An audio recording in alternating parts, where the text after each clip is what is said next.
an original of mine called Driving. Got some more music coming your way. Nice cat.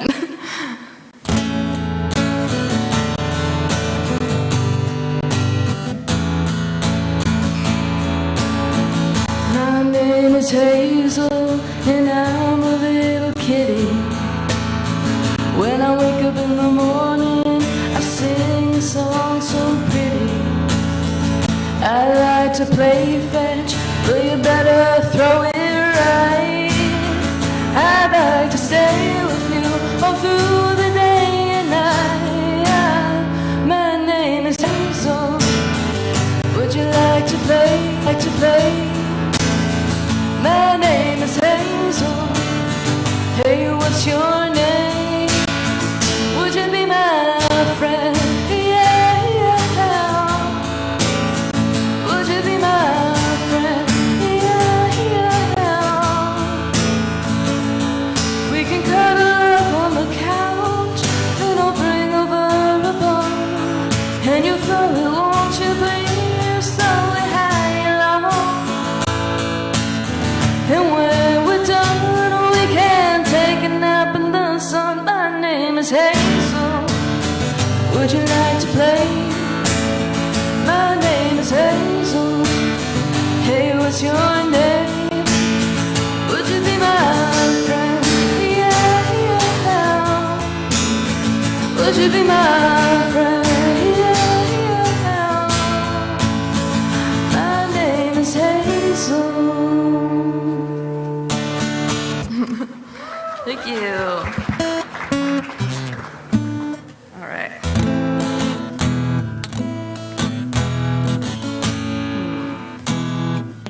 All right. Okay. This is another original. It's called I Like You.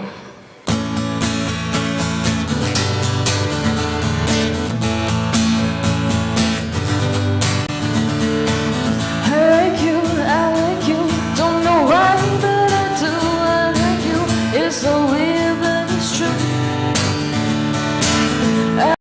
I like you, don't know why, I just do. I like you, it's so strange, but it's true. Ooh, ooh, ooh, ooh. My friends ask me, why do you like him? I just shrug and grin, and I tell them, I know is that I like him so. Maybe it's the way you put your hands in your pockets, or how nice your picture would look in my locket. Maybe it's the way your eyes look in their sockets. Well, whatever it is, it's just one thing I know. I like you, don't know why, but I do. I like you, it's so weird, but it's true.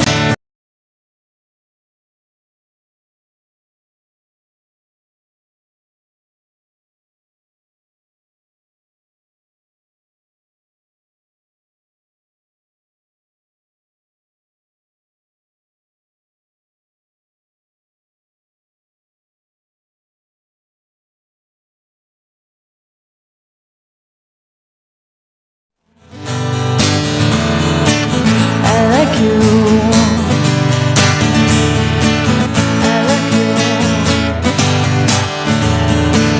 I like you.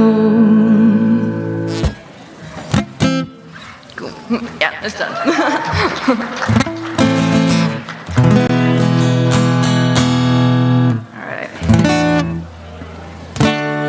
All right, this one's a cover by the Beatles. It's called We Can Work It Out. Just see it my way. Never will tell if I'm right or I am wrong. If I see it your way, there's a chance that we might fall apart before too long. We can work it out. We can work it out. Think of what you're saying. We can work it out, and still you think that it's alright. Think of what I'm saying. We can work it out and set it straight and say goodnight. We can work it out. We can work it out. Life is very short, and there's no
Thank you.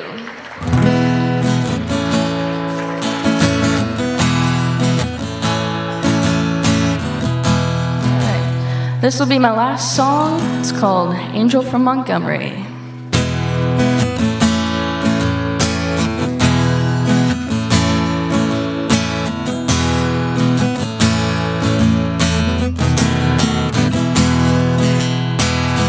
I am an old woman named after my mother.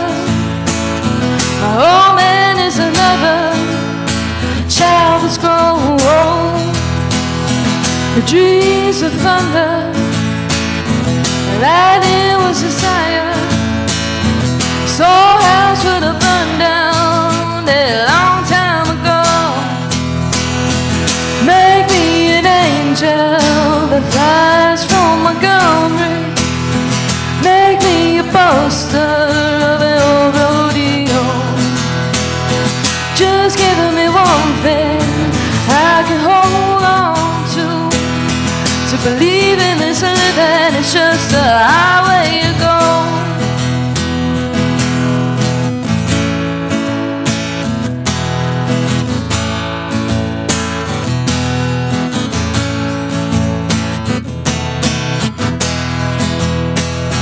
When I was a young girl, well, I had me a cowboy. He wasn't much to look at, just a free-roaming man. Now that was a long time, and no matter how I tried, those years just flow by like a broken down dam. Make me an angel that flies from Montgomery. Make me a poster of the old rodeo. Just give me one thing I can hold on to believe in this living, it's just a highway to go.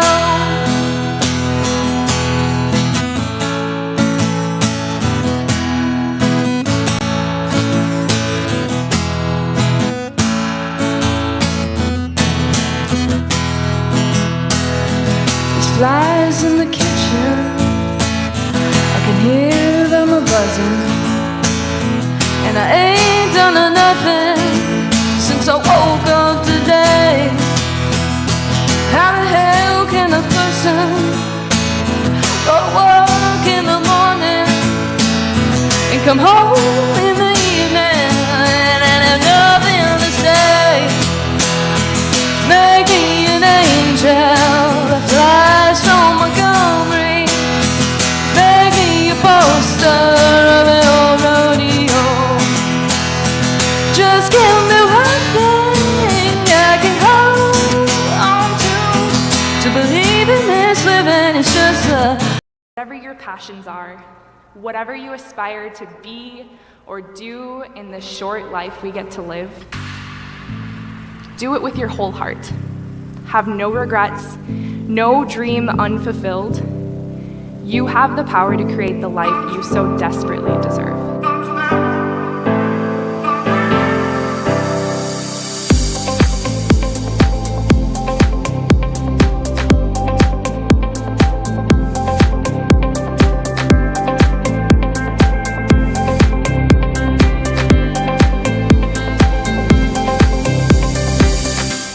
Whatever you do, try to help someone. This is the 5th annual Speak Up and the 3rd Speak Up to be live and broadcasted online for those of us who can't make it here in person. To those tuning in virtually, say what's up to them. And for all of you who are here, thank you for being here. So whether you are here or whether you're online, thank you guys for joining us. We're so glad you can make it. A big shout out to John Webkin and the MSUM Go team for the stellar streaming of tonight's event. We hope that you're ready for an evening full of wonderful speakers and a night of challenging yourself to reframe and think. Now, you're probably wondering, who is this Asian guy that's screaming at us right now? My name is Adrian Sampson. I am a spoken word poet. I do not go to school here. I am a touring spoken word poet, and I came in from Florida today, and it is cold. This is North Dakota. I've done North Dakota before, but today is special. we parked outside, and I had to walk in here, and I think my nipples froze and fell off, you guys. I'm just letting you know, if you do see a nipple outside, please return it to me. Just for reference, I'm Asian, so it looks like a chocolate chip. So if you see that, just come and return it. But I'm going to be your MC tonight, and tonight I get to introduce some awesome speakers. I can't wait to hear what they sound like. But we can't do this without like really, really good energy from you guys, right? You're part of the show, right? Like we feed off the energy of the crowd and all that good stuff. So if you are ready for a night of being able to reframe and rethink how you look at the world, make some noise. Yeah. So just some general housekeeping notes before we start. They gave me a script, so I'm like reading it. Usually I don't do very well with scripts, but we're going to do our best. Just a general housekeeping notes before we start. Feel free to help yourself to the snacks and refreshments in the back at any time throughout the program. We just ask that you be courteous to those around you. So go get food whenever you want. I would wait like in between people, right? And then that way you're not like getting up in the middle of their set and do all that. And then we also have restrooms outside of the ballroom to your right and a gender-neutral bathroom downstairs on the first floor. Before we get too far into tonight's show, let's give it up real quick to Emma Christensen, who just got off the stage. Make some noise for Emma. Just to give you guys background on her, Emma is originally from Winona, Minnesota, and is a junior majoring in film production. She's also been working on a documentary about a local rock band because she loves telling stories through film and music. So give it up one more time for her for kicking Speak Up 2023. And as we begin tonight, it's important to the land that MSUM is on. MSUM acknowledges that it occupies ancestral land of the Anishinaabe, Ojibwe, Dakota, Sisseton, Wahpeton, and Yanktonai Dakota First Nations. We respect, we honor the elders, past and present, who have stewarded this land through generations. We acknowledge that we are on these traditional lands as a demonstration of our respect and understanding of where we are. We will strive to build towards a better relationship between our university and the indigenous people still present with us. Now, what is Speak Up? Well, Speak Up was created in 2019 by MSUM students who wanted to build a platform for sharing ideas, much like TED Talks, TEDx, if you've ever watched those. Speak Up will feature multiple speakers and performers, and the speakers will each speak on any idea they are passionate about. Our goal is for you to leave here inspired and thinking differently about the topics they've presented on. Tonight, we'll learn from 5 speakers, all of whom are MSUM students or staff. Each speaker has been working hard on an idea to share with us today, and they are so excited to share this work with all of you. The theme for Speak Up this year is Reframe. It's about challenging our perspectives. We all encounter challenges in life, but what matters most is how we view them, how we rethink when we are presented with new information, how we might update our ideas and our mindset as we learn. Reframing to look at something differently can make all the difference in how we move forward as individuals and as a collective. Everyone has a story to share. We hope you'll join us for an evening of inspiration and motivation as we learn from the lived experiences of the speakers. With that in mind, are you all ready for your first speaker? Make some noise. Yeah? I'm actually excited. This is cool. Like every time I get brought to a school, like I'm the one performing and then like no one else, right? So now I just get to host and I get to watch students. Like I love that. Like this is like gonna be a really good job tonight. We'll be kicking off by hearing from Emily Lowinger. Lowinger. Emily graduated from MSUM in 2020 with a degree in advertising and public relations. She has worked at MSUM as a digital marketing specialist for the past year and looks forward to many more years here. In her free time, Emily loves obsessing over her cats, Katniss and Princess Tiabini. Okay. And reading books. Her favorite genre is fantasy. Tonight, she'll be sharing the story of her multiple sclerosis diagnosis and the perspective shift that followed. Welcome to the stage, Emily Lowinger, you guys.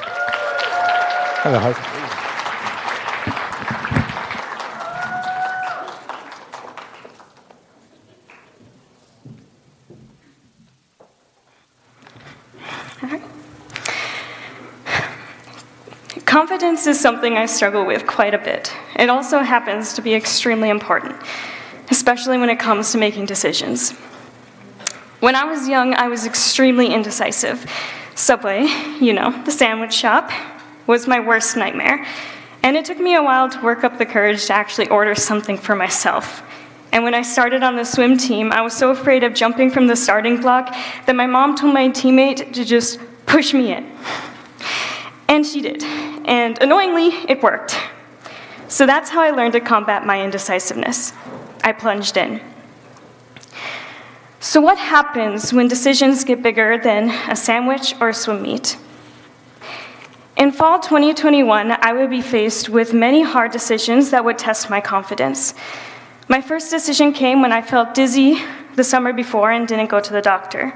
My next decision came when my right eye developed a blurry spot I originally thought was from my contact, but would worsen even while wearing glasses. I would decide to go to an optometrist instead of a doctor.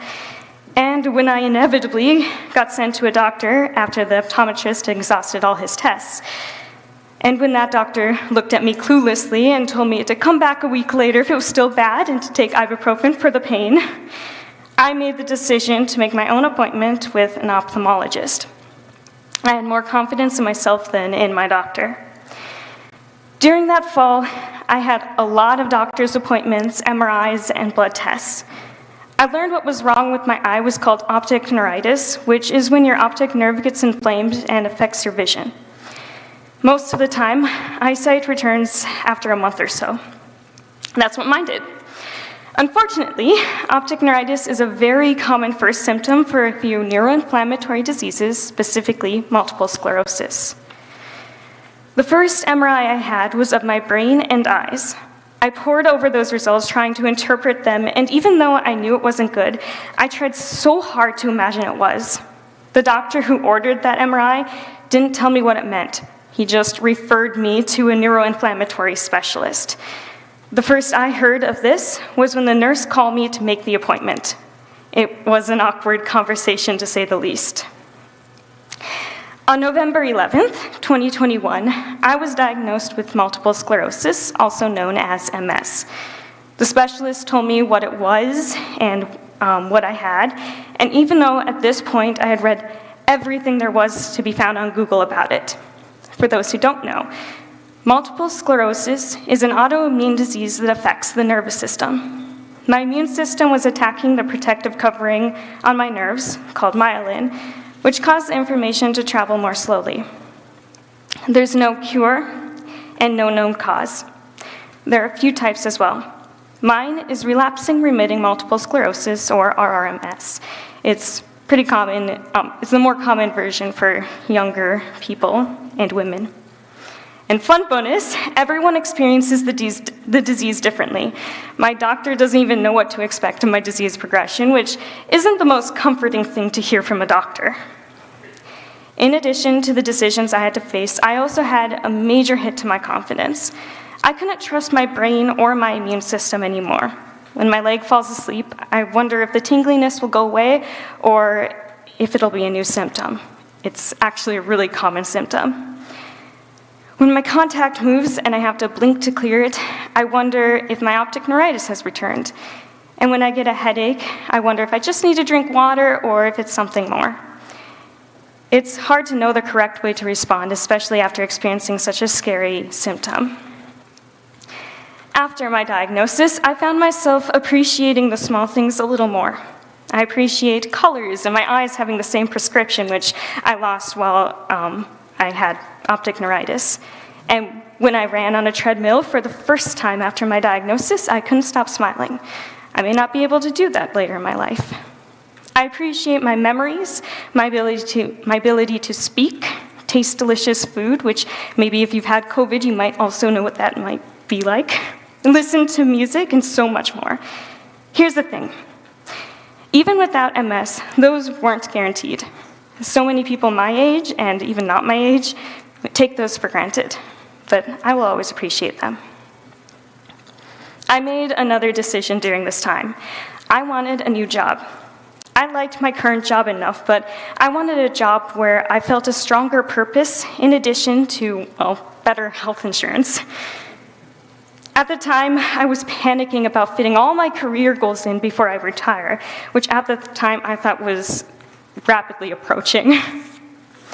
I was more selective of where I applied, and when I saw a job listing for a digital marketing specialist at MSUM, I breathed deeply and took the plunge. I thought it was unlikely that I would get this position, but spoiler alert, I did. On February 14th, Valentine's Day, I celebrated my 1-year anniversary at MSUM. I get to work in higher education, something I'm passionate about, and have great health insurance and sick leave, which is very exciting when you've gone without and had to use up nearly all your vacation time for doctor's appointments. And with better health insurance, I had more options. I had another decision to plunge into. How did I want to treat my MS?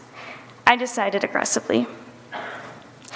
An incredible thing about multiple sclerosis is that there's been a lot of research in recent years.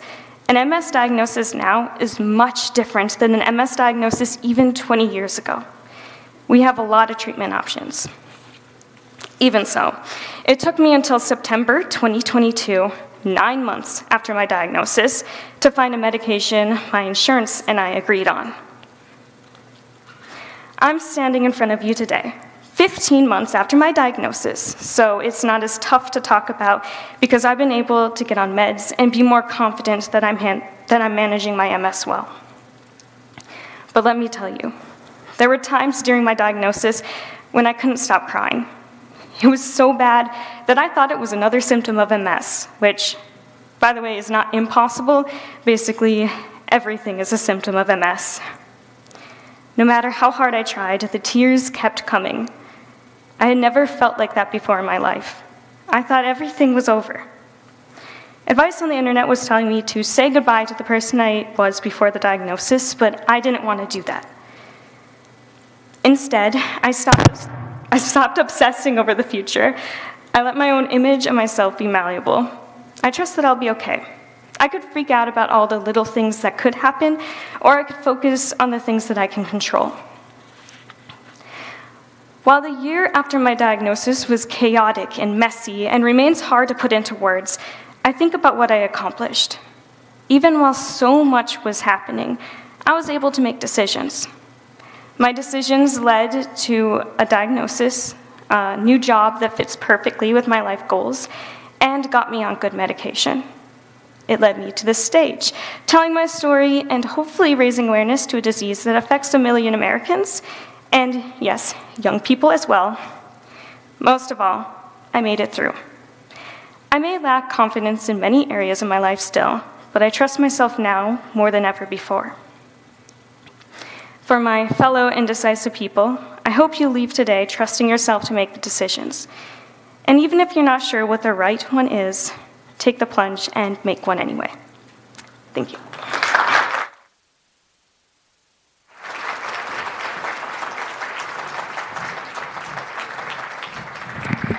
Wait, hold on, Emily. Before you step off, I have a script like I'm supposed to say like after you get off, but that moved me like off script. Y'all give it up for Emily one time.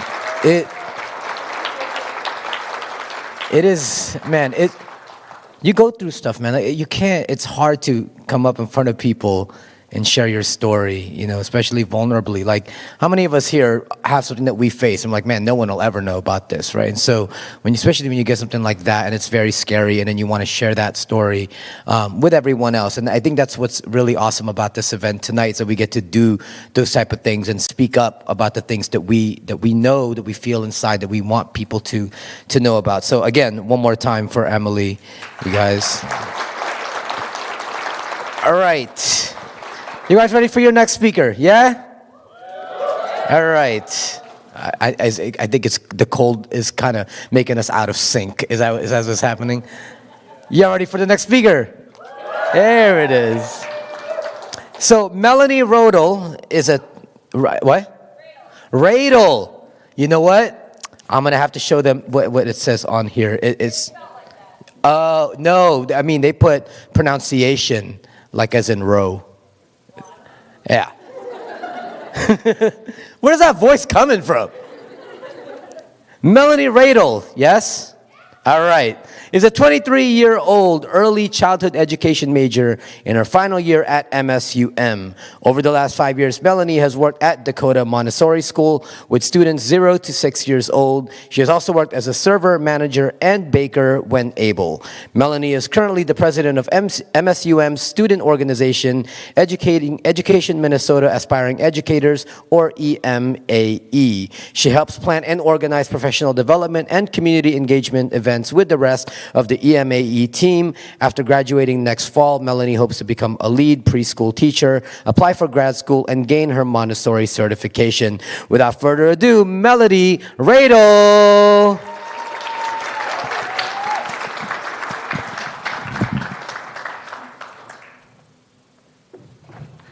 Thank you. All right, so I am Melanie Radel, R-O-E-D-L. It sounds weird, but it's what it is. I am 23 years old. I am, like I said, like Asia said, I am the president of EMAE. If you're an education major out there, join our organization, please. Anyway, a little bit about me. I am the youngest of 5, so I'm usually not used to having like all this talking time. And let's see, I have 6 beautiful, amazing nieces and nephews. I love them all so much. They're crazy sometimes, but they do it. So today I'm very excited. I'm going to be sharing with you a little bit about my journey before I decided that I wanted to become a teacher, and then how those aspects of teaching kind of helped me become a different person.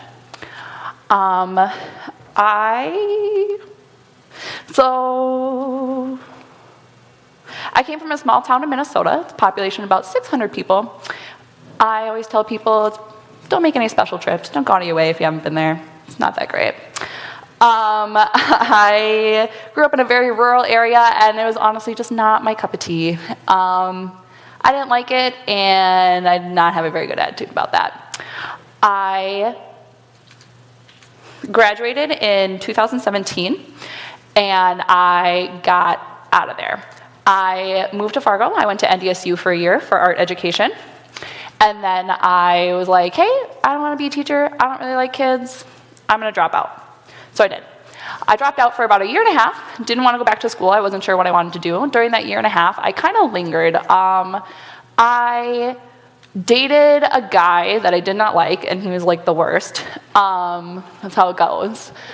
My family knows. And then I took a job at a diner. It was a 24-hour diner, and I worked 24 hours, a lot. I think the longest shift I ever worked was 22 hours. I worked a 22-hour shift. But no, so I was like nocturnal, and I never saw my friends on the weekends, and that's just the way it was. So in about 2018, fall of 2018, I was trying to quit my second job, and my sister-in-law told me they were short-staffed at their school, Dakota Montessori School, and she was like, hey, you should work here. So I was like, I don't know, I don't really like kids, but I don't want to work at this other job. So I did, and I hated it. Everybody was like so positive and happy and like patient, and like I just did not feel very confident, and I was like, this just isn't for me. I don't know. So I quit. I worked more hours at Kroll's, hated it, nocturnal, never saw friends, just saw my crappy ex-boyfriend all the time. And then I think it was April 2019, I was like, hey, this sucks. And I was like, I don't want to just like be a server all the time. So I did something. What did I do? Oh, I started walking dogs. I was a volunteer dog walker with Homeward Animal Shelter, and I forgot to put pictures of the dogs in my slides, so I'm so sorry. But no, so I started spending a little bit more time outside, and I was like, I like this a lot better. And then I realized that I was very unhappy, and I was like, I can't be working at this job anymore. And I went back to the school. I remember talking to my sister, and she told me that, she was like, what are you going to do? You didn't like it last time. And I was like, I'm just going to fake it. I'm going to fake it till I make it. I'm going to wear the dresses. I'm going to sing the songs. I'm going to use the voice. It's going to be great. Everything's going to be peachy. So I went from, and I made some like last minute edits to this, so it might look a little weird. But so I went from 2018 Melanie, I was bummer city and not happy, so negative. Didn't like my job, didn't like my boyfriend, never saw my friends, hated having fun. And then in 2019, I started working as a teacher. I was like, wait a second, I actually really like this. I was super happy. I faked it, and then I made it. So look at that. I was excited about things, like especially because like if you've ever seen like a 2-year-old get excited, they're like, oh my God, a butterfly. And you're like, yeah. And they're like, yeah. It's so exciting. No, so I think I just really want to emphasize this part was because if I was sitting in the audience about like 6-7 years ago, I would have been like, God, this girl's annoying. I don't like her.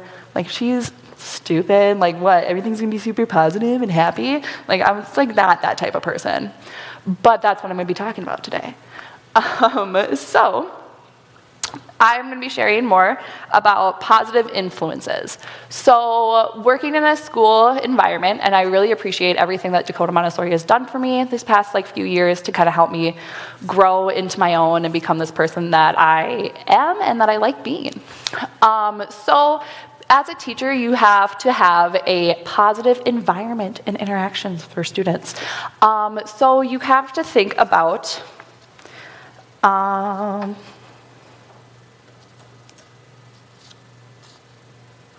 so you have to think about a positive environment to grow. Like when you have a plant, what does your plant need to grow? It needs sun. It needs sun to grow. Well, it's similar with kids. You know, you can't just expect them to get a concept. You have to encourage them. You need to tell them, hey, it's okay, you can do it again.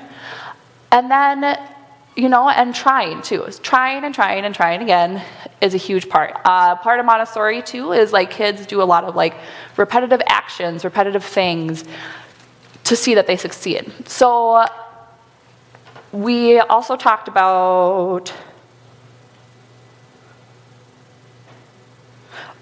what you're capable of. And like think about if somebody tells you that you can't do something. It's kind of discouraging. It's a bummer, you know? If you draw a picture of a horse and people are like, hey, that horse sucks. Do you want to draw another picture of a horse? Not really. I'd draw a picture of a flower, but that's just me. But, you know, it's discouraging. Whereas if somebody draws a picture of a horse and you're like, hey, the mane looks really good and the tail looks really good. His legs look a little short, but otherwise I think you did a good job. I can't wait to see what else you can make.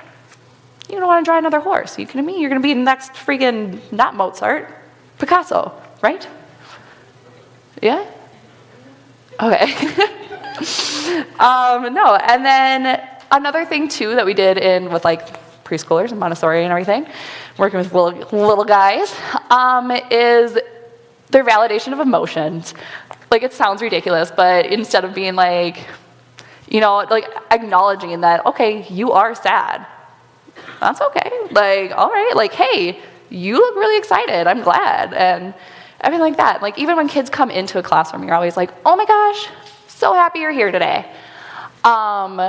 So those are just some of the things. And then rephrasing, too, was another huge thing that I always saw in the school that we did with the kids. So it's kind of like when your parents told you, you're like, do I have to clean my room? And you're like, you don't have to. You get to. You know, so putting that positive, like, spin on that. Like, you know, it's not a chore. You know, it's an opportunity to clean your room and see what old things that you had.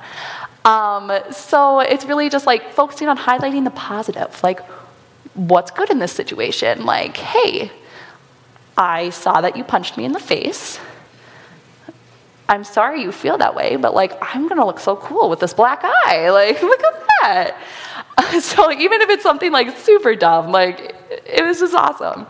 And then also as a teacher, is like you focus on strength rather than weaknesses. So that's once again back to our horse drawing too, instead of being like, you can't draw a horse. Look at what they've done. What can they do? Okay, their legs were a little short, but like, you can work on that. You know what? We'll try again next time.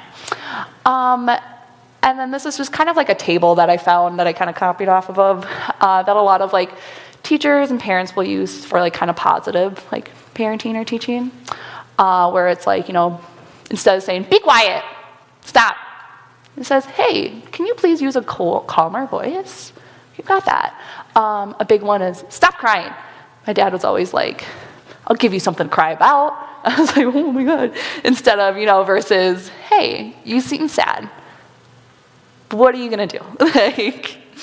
And then one thing too that I kind of realized when I started working in DMS too was my boss was going through a training one day, and she said, and this is when everything and like rephrasing positivity really hit me, was she said, every day is a great day at Montessori, as like trying to like smooth everything over with parents and making sure that like this is a perfect, beautiful center to be at, and like everything's great and happy and butterflies all the time. Was it? No. Are you kidding me? I got thrown up on. Like, that's not butterflies, but it's a great day. And even that kind of goes into being like, hey, you being like, hey, you know what? Instead of saying, hey, they were really sad today and they cried all day, being like, hey, they seem a little sad, but we just got some extra cuddles today and it was okay. It sounds a lot better. So, and then the other thing too is patience. So behavior is communication, seeing what people are doing and being like, hey, they need help. Like, this is what this is actually meaning. So instead of kids throwing sticks around like the yard, you can be like, hey, it looks like they're bored. Maybe they need something else to do. And this is one of my favorite quotes by Maria Montessori too, and it's progress is not linear. So even though yesterday was super awesome, and you feel like you took a step back today, it's okay, because you know what? There will be 2 steps forward tomorrow, or 4 in a week. It'll be fine. So the other things I did, so basically implementing this in my personal life, I treated myself like a preschooler. I talk to myself that way. I'm like, hey, Melanie, it looks like you're going to go home, make yourself some soup. It's going to be really good soup. I bet you're going to enjoy it. Oh my gosh, you forgot to put it in the microwave. You silly goose. And some of the ways you can do that is your environment. So to like, go home, take a look. What's in your environment? Is it things that you like? Why would you have something that you don't like? I told my friend the other day, I was like, if you didn't like your lamp, would you have it here? And he was like, you don't like my lamp? I was like, no, I do. I was just making a point. But even then, like in my apartment, I always put things on the mirror, stickers, positive stickers and reinforcements on the mirror so I can wake up and look, if it's live, laugh, love, that's okay. It's not my cup of tea, but I don't know. The other thing is attention to your needs. Take a breath when you need to. I did this with my dad the one day after working at the school. He called me and he was livid and he was like yelling at me. And I just went, you seem upset. What seems to be the problem? And let me tell you, that worked. I've never seen it work so well before. He just didn't know how to pull up the right tab on his computer. So he made it. And even then too, like taking care of yourself. I'm awful at self-care, but like do what you need to do sometimes. Like do what makes you happy. And then rephrasing too is the last thing. Keep an open mind. Be like, hey, why is this idiot walking in the middle of the street? Like, no, maybe his grandma died on the sidewalk one day, and he's afraid of sidewalks, so he's going to walk in the middle of the street. And you know what? That's okay. That's okay. And asking why, too. That's a big one for me, because I always enjoy having, I understand concepts a lot better when I have an explanation of them. Instead of saying, hey, stop throwing sticks, you say, hey, please don't throw sticks, because I'm really worried you're going to hit somebody. I'm like, do you want to hit somebody? No. Do it to yourself too, man. Like, say, hey, Melanie, please don't text your ex at 2 a.m. That's not a good idea. He was kind of mean to you, so don't do that. And you're like, oh, okay, you're right. But yeah, so those are a few things I would like you guys to remember and take away with you today is that surround yourself with people and things that you enjoy and what makes you happy. If it's your cat, it's your cat. You know what? I'm awful, but I am like so good at just cutting people out. I'm like, hey, you called me ugly, and like, bye. And then also patience. Be patient with yourself and with others. And emphasize the positive things. Like, hey, my car got stuck in the mud. But you know what? I'm going to learn how to get my car out of the mud today. There we go. And then also, very important, last thing, have a good time. You know what? As long as you're enjoying yourself and you're having a best time, making your own jokes, that's going to be awesome. It might even rub off on some other people. So I think that is all of the time I have. In fact, I think I went over. So thank you guys so much, and have a good day.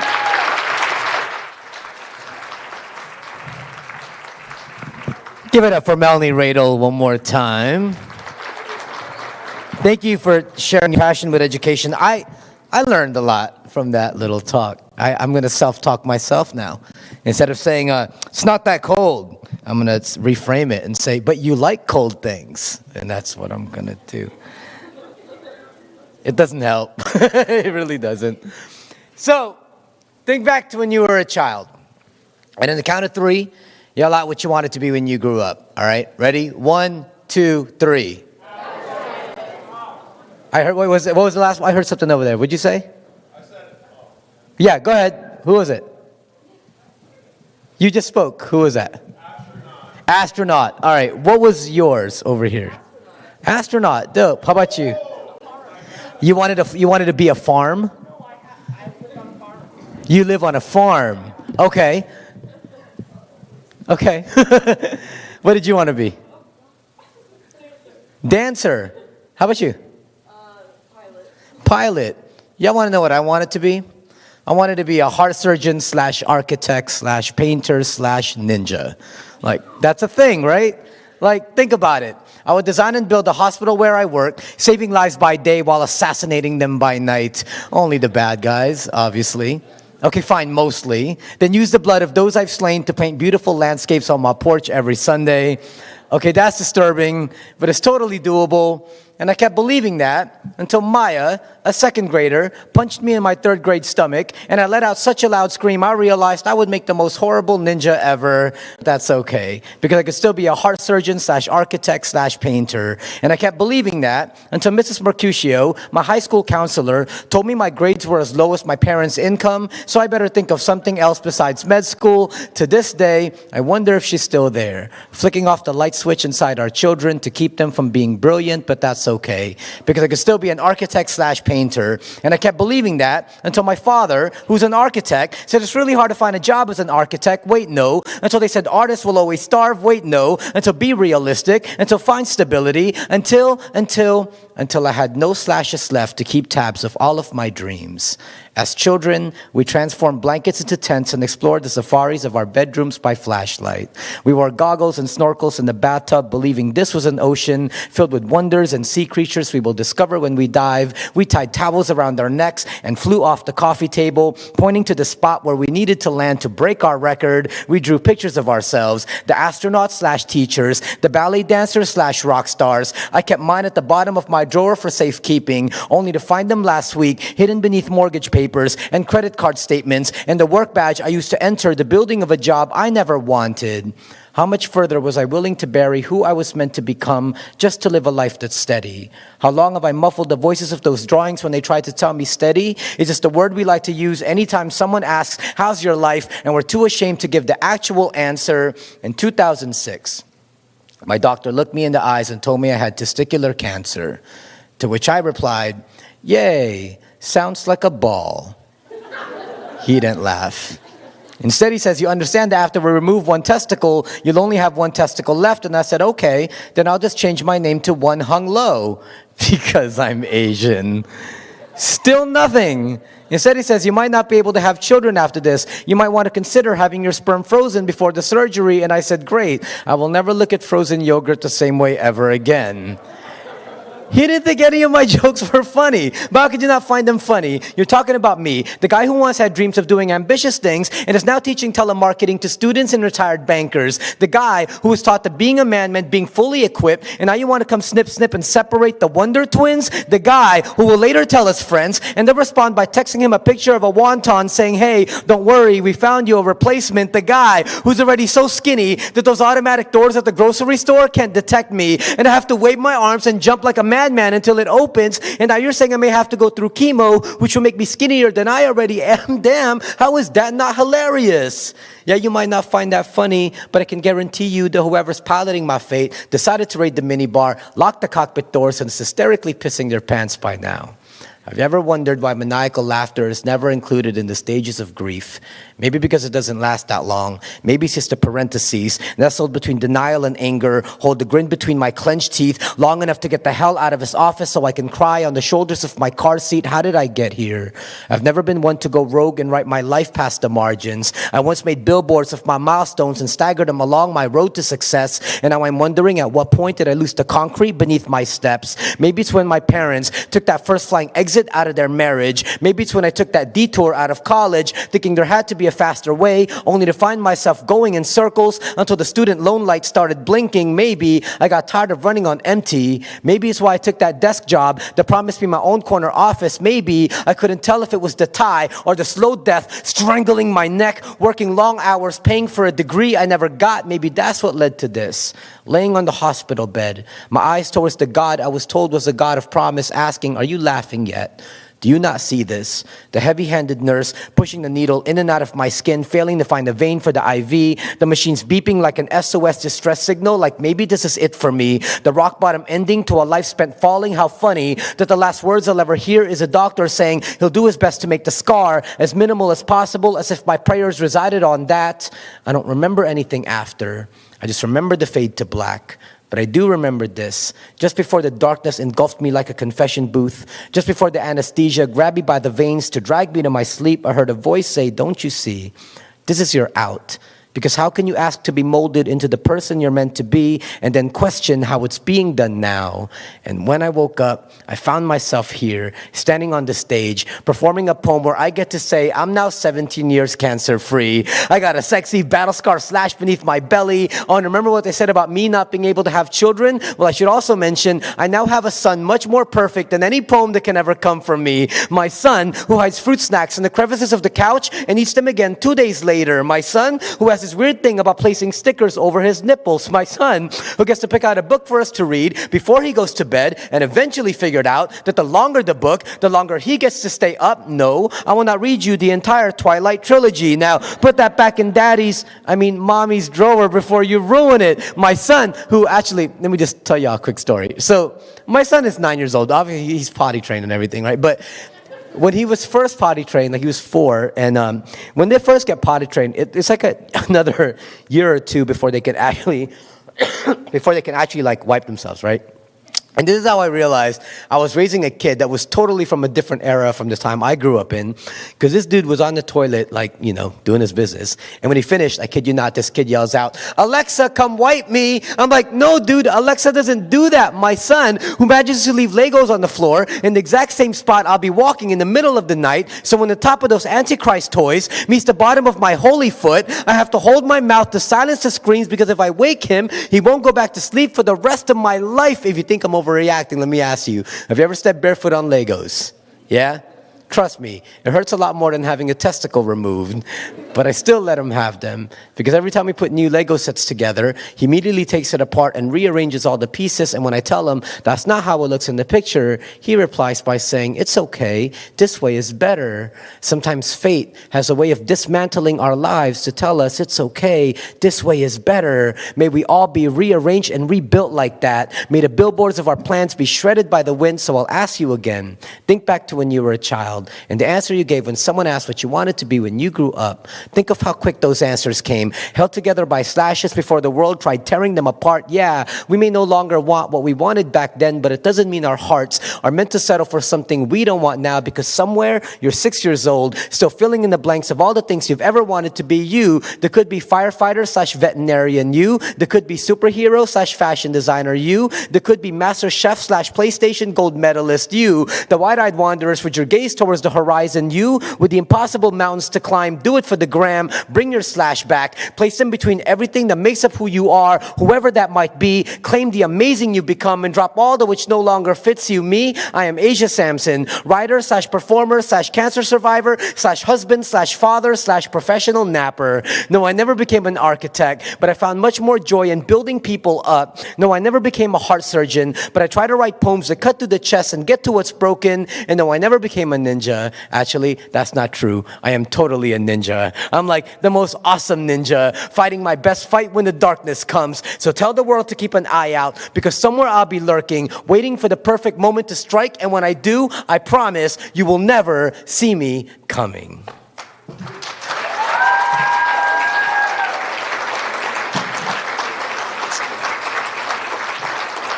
That is, I wanted to open with that poem because if we're talking about reframe, you got to reframe the way you think your life is going to be, man. Like it doesn't always turn out to be what you want. Work hard. You guys are going to school. I don't want to tell you, like, whatever you're going to school for right now is crap. Like, I'm not going to do that to you.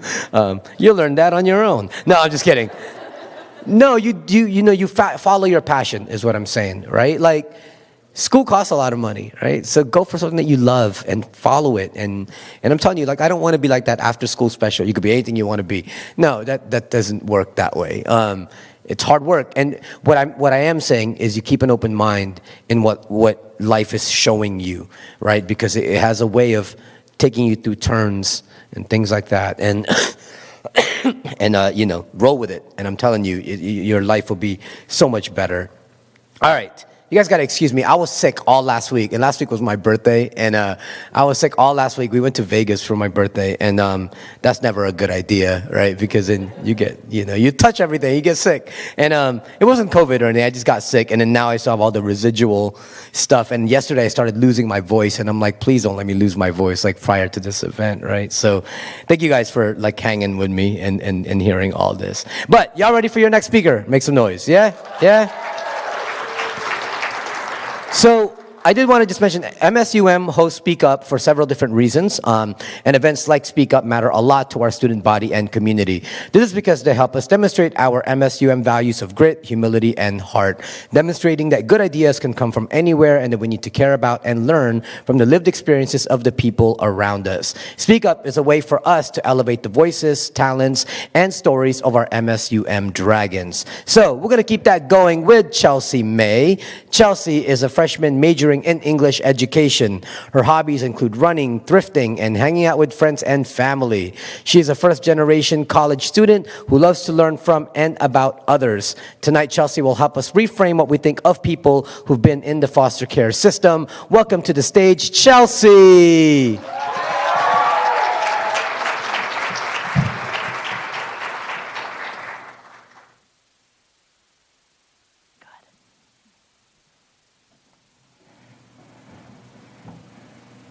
Hi. Like they said, I'm Chelsea. Let's get into it. According to NFYI.org, more than 23,000 children will age out of the foster care system, and less than 3% of those children who aged out will have earned a college degree at some point in their lifetime. From the start, statistics were not on my side, but here I am standing in front of you as a college student. I know the statistic about foster kids and college degrees, and it motivates me. Me finishing college is not just about my future, it is also about helping motivate others to achieve their goals too. But for you to care about what I have to say, I think you have to get to know me a little bit first. I grew up with a big family of siblings. I have one sister and 5 brothers. With having all younger brothers, I knew that whatever I decided to do with my life had to be almost perfect, so I could inspire them. But perfect is exactly the route my life decided not to take. One of my brothers passed away, and that changed everything for me. I knew that as an older sister, I had to be there for my siblings for almost everything, supporting them and being strong for them as well. Honestly, my brother who passed is one of my biggest motivations today. I live, love, and I do things that he couldn't do because his time was cut short. He gives me the strength today to be up here, sharing my story with you. After his passing, I looked around at my life my parents were building for me. And I realized what we were going to grow up to be. I lived in an abusive environment where my parents were physically and mentally abusing one another, along with me and my siblings. This abuse created an eternal wound that can never fully heal. As I lived through those hard days in an abusive home, school and anything very far in the future weren't really my biggest priority. Instead, seeing the next day was my focus.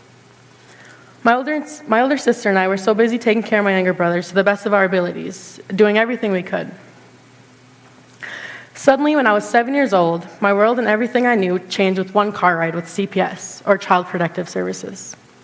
Just like that, my lifestyle changed drastically. Nothing would ever be the same again for me. My siblings and I were put in foster care, and with this, we were all split up. So no more focus on avoiding abuse, surviving another day, or even being a big sister.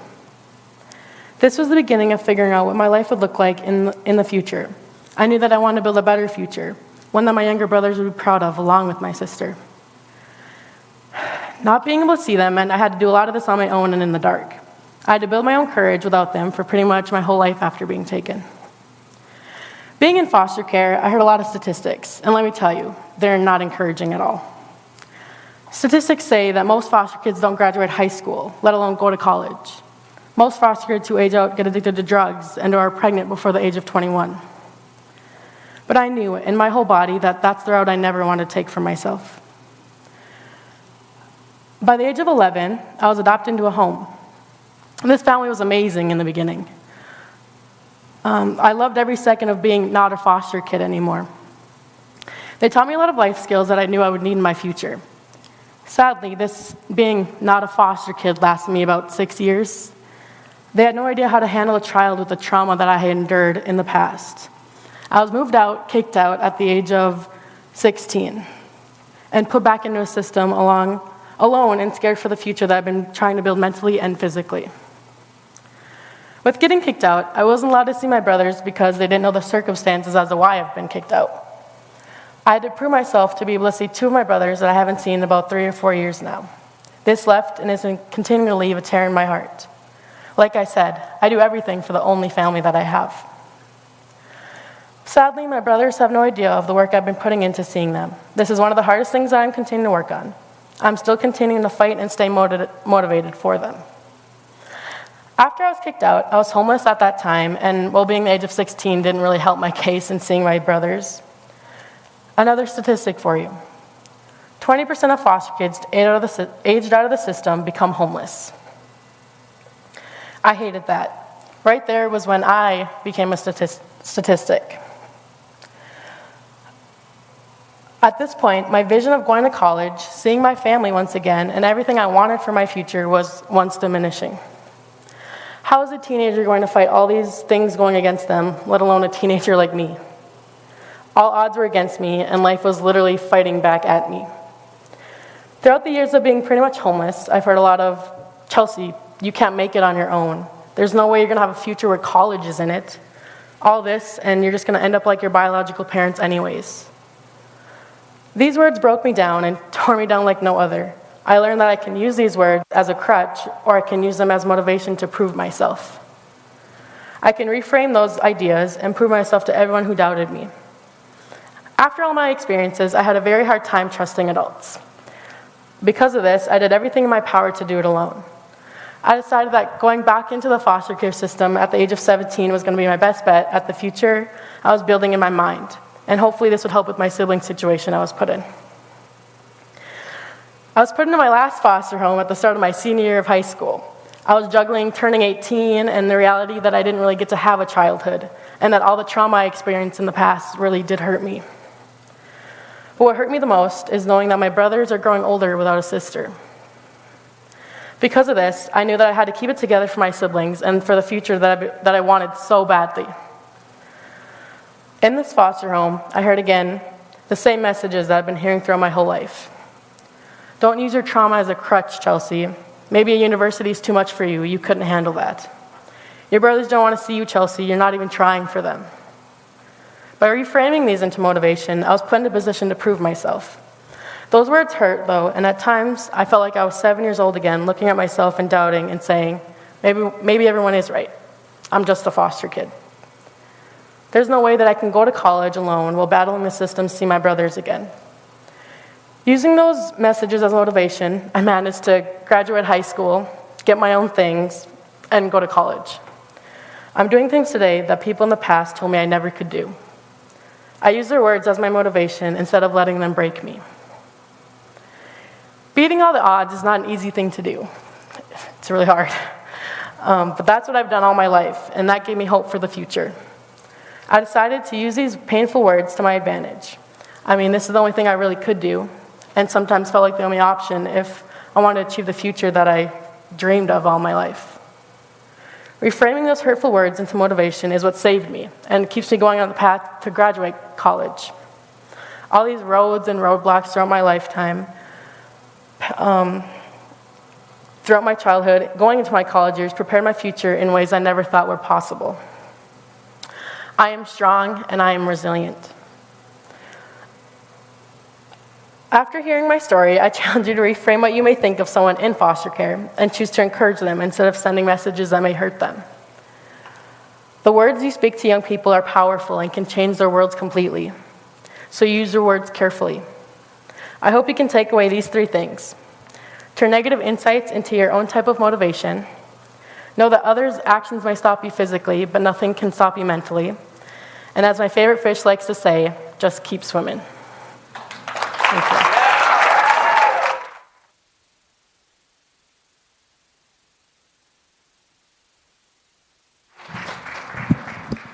Give it up one more time for Chelsea, you guys. Man, this is like the best college gig like I've gotten in a really long time. Because I just get to like listen to all these stories. There's so many awesome stories. Remind me to share one with you later on. Sitting next to somebody on the like plane today, which was incredible. Like what you don't know what people are going through or what they've gone through, and the kind of tenacity it takes to continue on. Especially, and I feel bad for like I don't even feel bad. You know, I hated growing up. People would like adults would always say, you guys have it good. And when I was growing up, I had to go to school in the snow, uphill, both ways, like type of thing, right? Well, no, okay, let me rephrase. Because I'm from the Philippines, so my parents made up like stories that wasn't even true. Like, you know what I mean? Like, we had to run through the jungle from a tiger. I'm like, no, you did not. Like, you didn't even live near a jungle. Like, you know what I mean? Like, anyway, but you guys, like, especially with 2020 and all the stuff that went down, and if some of you had to graduate high school in 2020, like how horrible that was, and not being able to, I give it up to all of you young people who are just thriving, and especially in a climate like today. So, yeah, y'all ready for your next speaker? Yes? Speaking of thriving and speaking of talents and speaking of all that good stuff, our next performer for this evening is John Dvorak. John is a guitarist and sometimes singer from Dickinson, North Dakota. He is a 4th-year entertainment industries and technology major with an emphasis on audio production at MSUM. He is a lead guitarist of the band Gradients and also works on a solo project called Heketh. Let's give it up for John!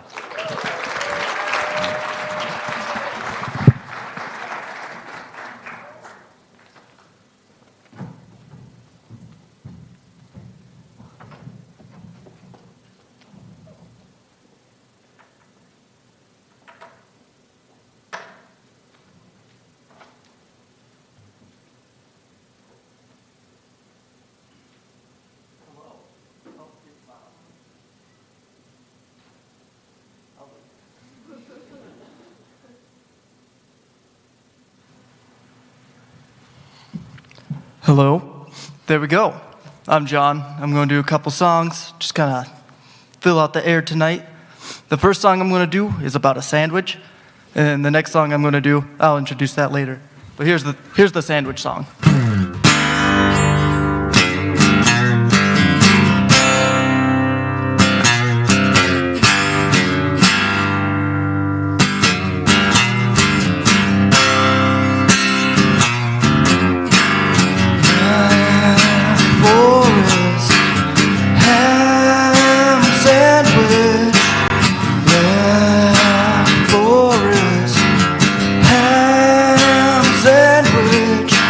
The lettuce and the Swiss and the mustard too.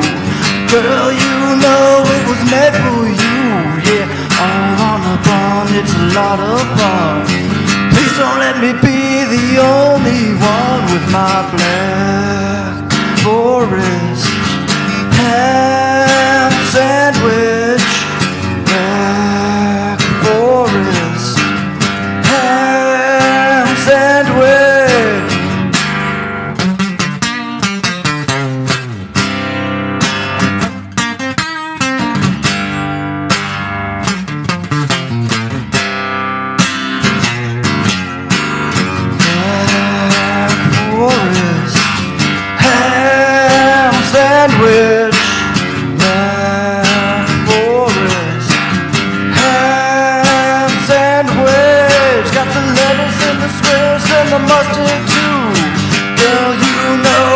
made for you. Yeah, it's all on the bone, it's a lot of fun. Please don't let me be the only one with mine.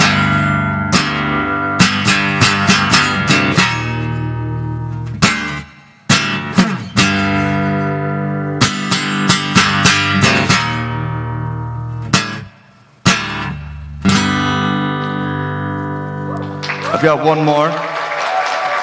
I only thought of playing it today. I don't play acoustic a lot, but this song might be pretty fun because I rehearsed it once, like 5 minutes ago. So we'll see how it goes. Bear with me a little bit.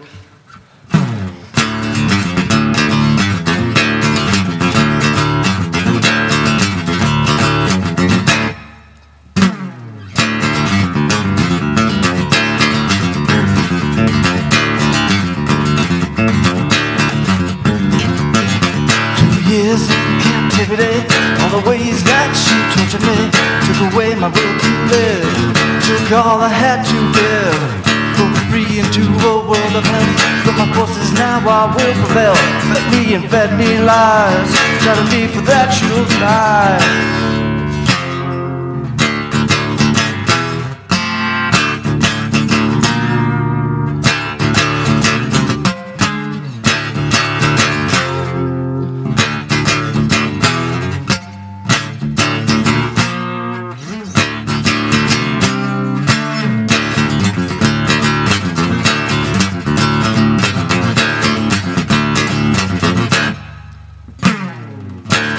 Diane's collateral, so young to know what they die for. Born in this world to cower, as they live the final hour.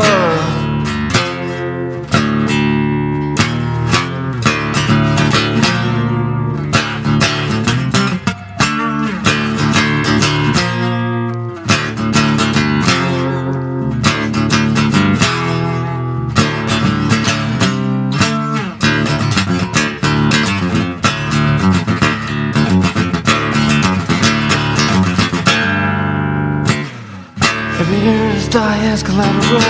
Some too young to know what they die for. Born in this world to cower, as they live the final hour.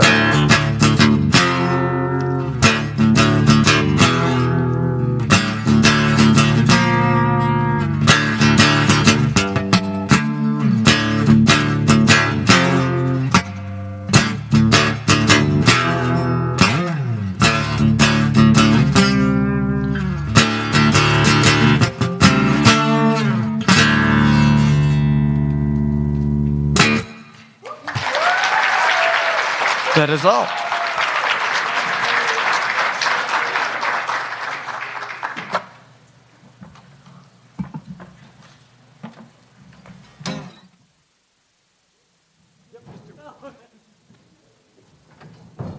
Give it up for John. One more song. I thought there was going to be more songs. I feel like I know John. I've been texting with him all week about the show and everything. He was the one supposed to pick me up at the airport and everything. And I'm like, now I got to put a face. Give it up to John one more time. So let me see if I think I need to move this out of the way for the next speaker, right? Hold on. Let me get this out. All right. All right. Y'all ready for your next speaker? Actually, let's do a temperature check. Y'all feel okay? You sure? Yes. You know, physically it's like -10, but mentally it's like 85. Actually, you know what? Let's do some poetry real quick. Not like a spoken word poem like I did earlier. Let's do some haikus. You guys know what a haiku is? What's a haiku? 575, 577. Okay, so let me just warn y'all with haikus. Haikus are very hard to do because you got to compact all these deep thoughts into just 3 lines of poetry, right? So a lot of these might go over your head, okay? If it goes over your head, might be too deep. Don't worry. Maybe later you'll be laying in bed and it'll hit you and you're like, oh, Asia, you're a genius, right? So it's okay, right? All right. Just remember, they are deep. They're very abstract, okay? Turn up, on fleek, cash me outside. Stop texting me, Mom, You're 65. It's deep. You can do this. It's deep. It's deep. All right. There's only some people that really like these haikus, and some of them are like, you stupid. Like, you know? And the ones who like them, we're going to be good friends. I've got 99 problems, but a testicle, I only have one. Yeah, that was deep. Now, here's one that, like, okay, I find it really funny, like one of my favorites, but not everybody does. So, I wear masks. No, not the kind that stops viruses. I'm robbing a bank. Thank you. All right. Despite stereotypes, not all Asians are good at math. That's why this haiku has 27 syllables. This one I wrote for my son. He was like in the school that was really whack. Like the school was great, but the teacher was like and it wasn't even. It was like pre-kindergarten type stuff, so it was really just daycare. And she came up to us and she was like, you know, my son was 3 at the time. She's like, your son is very busy. He's always running around and whatever. Like, you know, maybe you guys want to go get him checked out and, you know, for pills and things like that. I'm like, he's 3 years old. Like, they don't even test for stuff like that yet, right? He does have ADHD, but I think ADHD no, seriously, but I think ADHD is a superpower if you know how to harness it, right? Like, it's an awesome thing that he thinks differently than everyone else. So I wrote this for that teacher. You think he needs pills because he can't sit still. Maybe you're just boring. Yeah. I asked my son what he wants to be when he grows up. He said, happy. All right, let me see if you guys get this one. I believe there's no such things as dogs, said the dyslexic atheist. I'm gonna wait. It's like a bomb, and like only some people will get it, and then they'll click. If you didn't get it, go to the person next to you who's laughing, and they'll explain it to you. Okay, last one. Practice safe sex. Use protection. Like a helmet. Hashtag headboards hurt. I find whatever, I don't care. I like my haikus. All right. Our next speaker is Chloe Flynn. Chloe is from St. Louis Park, Minnesota. She is a sophomore at MSUM, majoring in social work and minoring in art therapy. She hopes to work in child welfare or work with kids in her future career. Her favorite things to do are reading, hanging out with friends, and arts and crafts. Tonight, Chloe will share her passion for challenging education systems to examine the experience of BIPOC students, drawing from her own experiences as a Black woman. Since MSUM is a PWI, or predominantly white institution, I hope that you'll challenge yourself to listen with an open mind to Chloe's experiences and her call to action. Don't be dismissive of her experience just because yours was different. Tonight is for listening and reframing, which can challenge each of us. I want to encourage you that if what she shares makes you a little uncomfortable, that's okay. Discomfort is a signal that we are learning or that we may need to do some reflection, rethinking, or reframing. And that's what tonight is about. With that, I'm pleased to welcome Chloe to the stage to share her passion and her story. Make some noise for Chloe, y'all.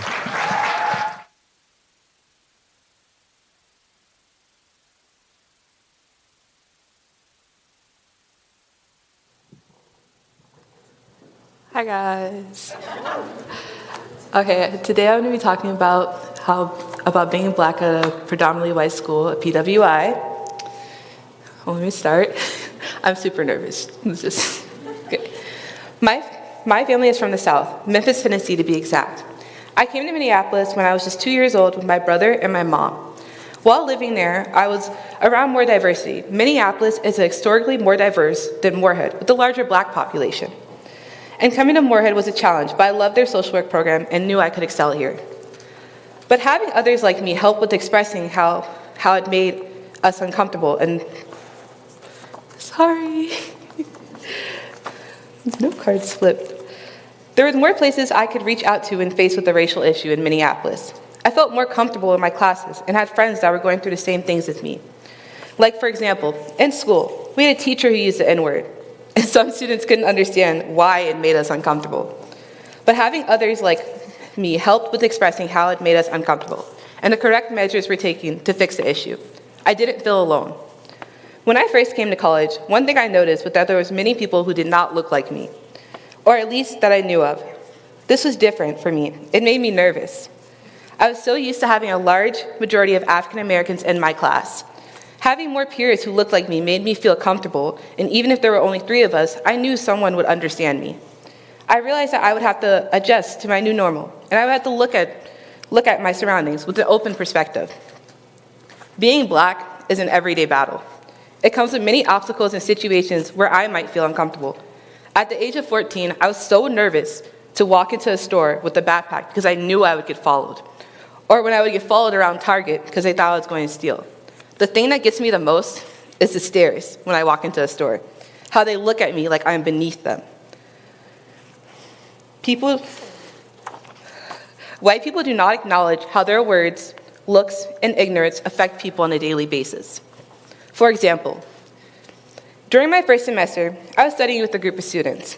We were all in the same major, and we're trying to navigate D2L in our assignments for our class.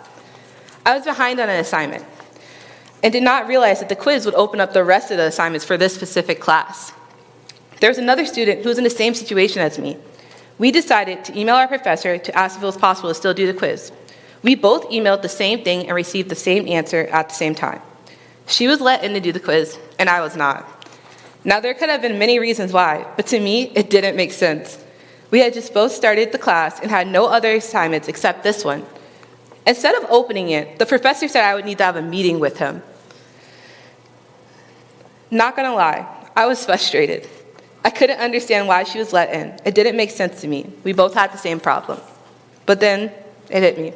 She's white, I'm Black. I knew this problem would come up, but I didn't think it would happen so early on. I thought I had more time to prepare for issues like this. I was so anxious as I talked to my friends about what I should do. I was just going to drop the class in order to spare myself from the racial combat I would endure. I didn't want to deal with problems like this. I talked to my mentor from Smart Start, and she told me something really important, that I can't run away from issues like this. She was Black too, and said how we have to stick up for ourselves and not let others walk all over us. She told me to go to the meeting, and if the problem wasn't solved, she would help me solve it. I did do the meeting, and I felt frustrated. My professor couldn't even explain why I was in the meeting. But I voiced my opinion and continued the class.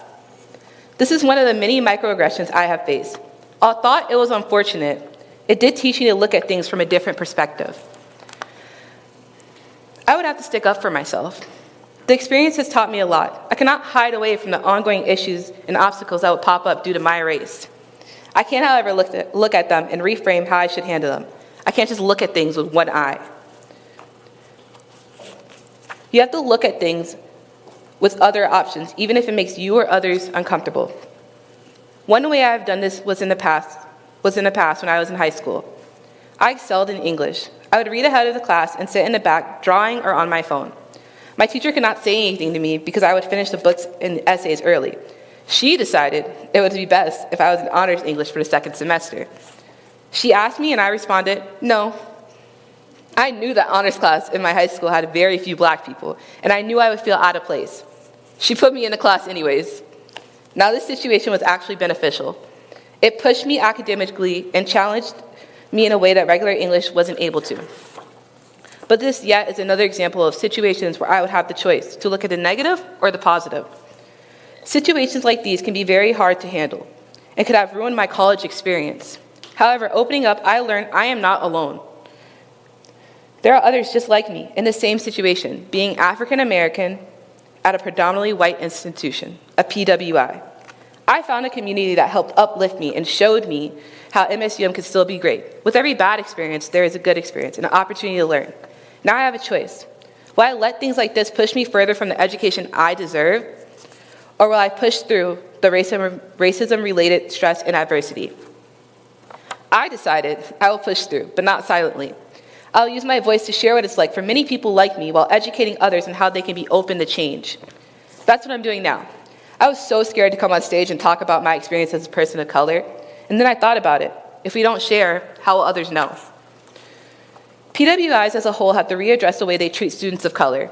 Don't brush off our experiences because you have never experienced something like minorities have. Instead, look at what they're saying with the open perspective. Imagine how you would feel if you were in my shoes. Uplift our voices and listen to what we have to say. For me, the Diversity and Inclusion Office has been of tremendous help in learning Find My Voice and Power. When I am faced with a racial challenge, I go to them. They listen and try their best to help. I, however, wish this could be everywhere on campus.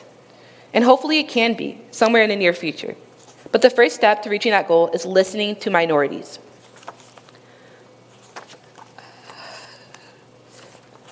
Like I said earlier, living while Black is an everyday battle. But I have learned from my experiences and that I can choose my battles. And there is power in choosing for myself and for my health. And some things I cannot change. I will leave you all with a quote from Angela Davis. I'm no longer accepting the things that I cannot change. I'm changing the things that I cannot accept. Thank you.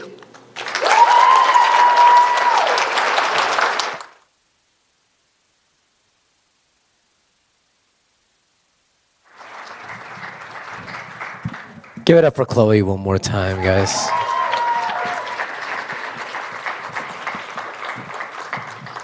Thank you so much for sharing that experience, man. Like, oh man, tonight's been like really filling. It really has, for me at least. I mean, I don't know how it's been for you, but it has been. It's just a great just event, man. And I'm like, man, I want to come back like every year that you guys do this. This is awesome. Speaking of, remember I said I was going to share a story with you guys from the plane. I was sitting next to this lady, and I don't know what it was. She started talking to me, and she was like in her 70s, right? Diehard Minnesota Vikings fan, and I'm telling you, she was like in her 70s, and she's giving me stats, and and she's like, see, I'm a San Francisco 49ers fan, right? I don't know how many of you guys follow football. Oh wait, somebody clapped back there. Yeah, whatever. It was sad the way we went out. It's fine. That's kind of why I went to Vegas, hoping that we were going to be in the Super Bowl. And then, so she's talking to me. She's like, yeah, my son's a Niner fan, and his wife is a Chiefs fan, and there's like a house divided. It was weird. Anyway, so she starts telling me these stories, and later on in the conversation, I said, well, yeah, your son, like you said you had 3 sons? And she said, no, I had 3. And then she tells me the story of one of them. And that kind of leads to my story, because it was almost really, really similar. It was the oddest thing. And I'm like, it's weird that I said to her, I have to have sat next to you for like a reason tonight, right? I'm just going to do the poem. It is hard to do this poem. But I will say that this is all about reframing. And at the time, I wanted something in particular to happen. My entire family did. And it happened a different way. And we had to reframe the way that came about. This is one of the hardest poems I've had to write and perform, just because of the topic. And last year was the 10-year anniversary of when this thing happened, so it was even tougher. I've been performing this poem 10 years now, and you get into a groove, you perform, and it just becomes automatic, robotic almost. But last year, it was, for some reason, it was even harder. And so if I stumble through this, just forgive me. We'll do our best. Yeah. Okay. When the snow falls in the winter, the woolly caterpillar crawls into a crevice and freezes to death. Its blood stops flowing, its lungs hardens into ice, its heart comes slowly to a halt. The heart is always the last to go. But when the snow melts in the spring, the ice thaws from its ventricles, the crystals dissolves from its lungs, and just as slowly as it died, the woolly caterpillar awakens and comes back to life. For 120 hours, we waited for my sister to wake up. My family mumbling prayers around the doctor who tells us she fell into a coma when a blood vessel hemorrhaged, and my father hasn't stopped praying since. My stepfather searching the eyes of doctors for the answers to those prayers. My siblings pushing me into the room as though I could perform a miracle. My mother making twin towers of my arms the way she crashed into them now, while I attempted to believe that my faith far exceeds science and God would awaken her somehow. Awaken, sweet sister. Tell me that my tears the size of mustard seeds will fall upon your cheek and move the mountain of swelling in your brain. Tell me that the same God who makes all things possible can still live up to his name, because right now that name belongs to your mother, who's cursing God for being too coward to make up his own mind as she stares at the medical forms granting the hospital permission to let you die. If he wants her, then take her. She says, who am I to decide? And by her side is your fiance, whose fists are stones he's ready to throw if the doctor mentions organ donation just one more time. But your father, he sits still praying at your bedside, wrapping rosaries around your hands and tucking prayer cards behind your neck. God will resurrect my daughter, he says. Please, God, tell me she'll resurrect. How do I respond? How do I agree when the tubes of your IV intertwines around my throat and strangles my voice every time I plead, awaken, sweet sister? Make this poem easier to write.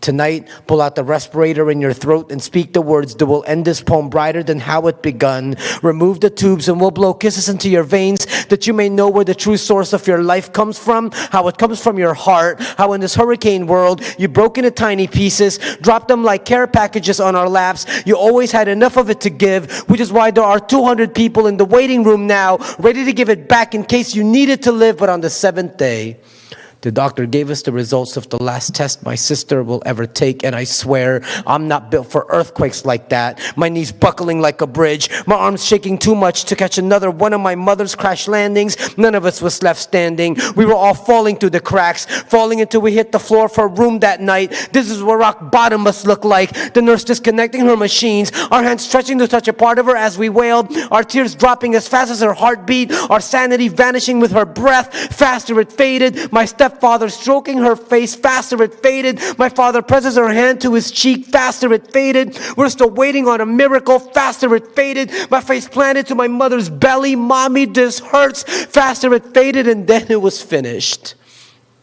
The monitors dropped to 0, and as her breath emptied and her heartbeat slowed, her fiancé removes the ring from her finger, ties it to his necklace, and says, how fitting. It was her heart that was the last to go. It was silent after that, silent as my mother reaches over to close her daughter's eyes. My stepfather releases a long-awaited sigh. My sibling straightens the creases in her blanket while my father unravels the rosary from her hands, takes the prayer cards from behind her neck and sips them into his pocket, a kiss on her forehead, her chest, and both her shoulders. Put in a good word to God for us, he says. And that's when I knew that all along we had failed to see the light at the end of this tunnel she was going through. Because while we were praying for her awakening, the awakening was really meant for us to remind us that life is a coma we can still choose to wake up from. That faith means not having to wait for the sun to come, because sometimes the sun doesn't come, but we can still rise on our own. Her last breath has already blown life into the candles of our bones, with nothing more but a wish that we may live more fully. The woolly caterpillar freezes to death in the winter and comes back to life in the spring. For 14 years, it goes through the same cycle of awakening, waiting until the final year when its work is complete, then spins itself into a cocoon to be reborn a moth and fly away for good. So sleep now, sweet sister. You've surrendered your life for too many winters. We'll take it from here. Sleep now wherever you wake. May you be reborn with wings on your back, fly into the sun, knowing when our own winter ends, spring will come and we'll see each other again. But until then, yeah, put in a good word to God for us.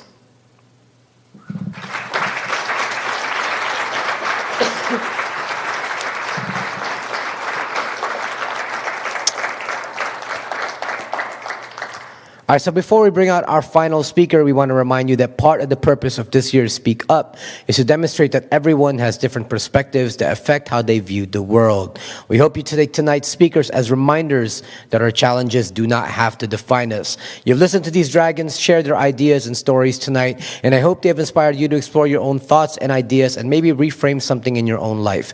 Don't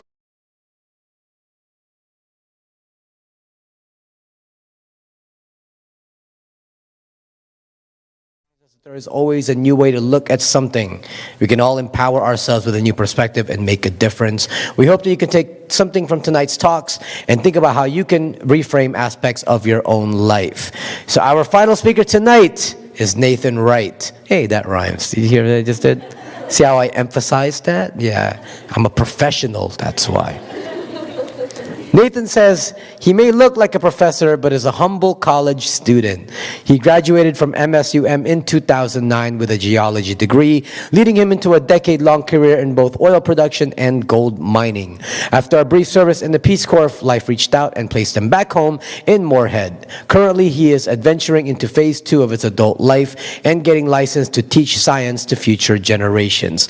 Tonight, he will encourage us to reframe the idea that we have to stick to a traditional path in our lives. Let's welcome Nate to the stage with a round of applause, you guys. Make some noise.